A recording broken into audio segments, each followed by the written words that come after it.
Hi everyone, so in this series I'm going to be talking a little bit about what my commands are, what my body language means for distance training. So all my commands are very dependent on my body language.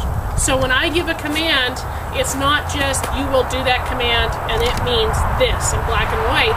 A lot of times, like in this clip we're going to be talking about out, so a lot of times an out could mean we're moving this way like that, more of a diagonal. It doesn't always mean you're going to move this certain distance away from me. My commands are always very dependent on what my body language is. So the dog is always working on both verbal and my body language. I do not use 100% verbal all by itself. So come here, try. So for an out, which is what we're going to talk about here, I've got these 3 hoops set up in a little pinwheel, and that top hoop is going to be an out along with this 3rd hoop because of where I'm standing. I'm going to stay over here by this 1st hoop, okay? Get out. Good. So, as you can see, I'm keeping my body language also giving her a nice line to both those hoops. I wouldn't want to stand here. Come here, try. I wouldn't want to stand here like this and say, go. You see? Then I have a complete stop because she's the girl.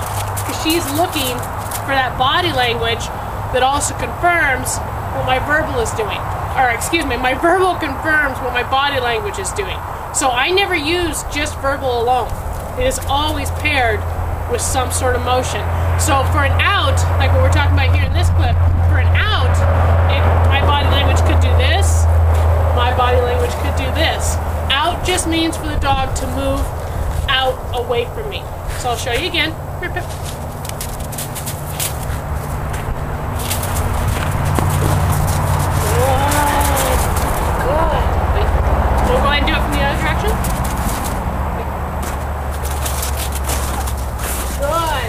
So that was a good example. I pushed, if you watch the clip, I did a pretty big push, which indicated that up top hoop.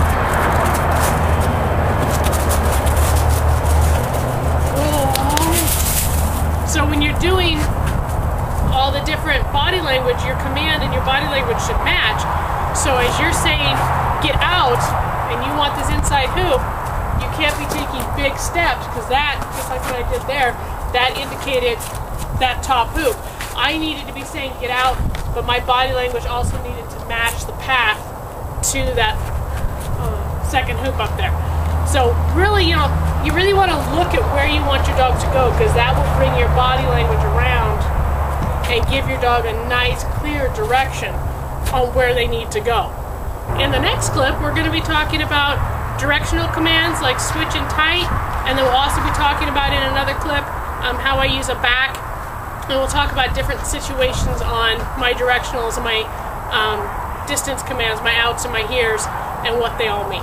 If you need more information, please visit my website, www.fluidmotionagility.com. Thank you.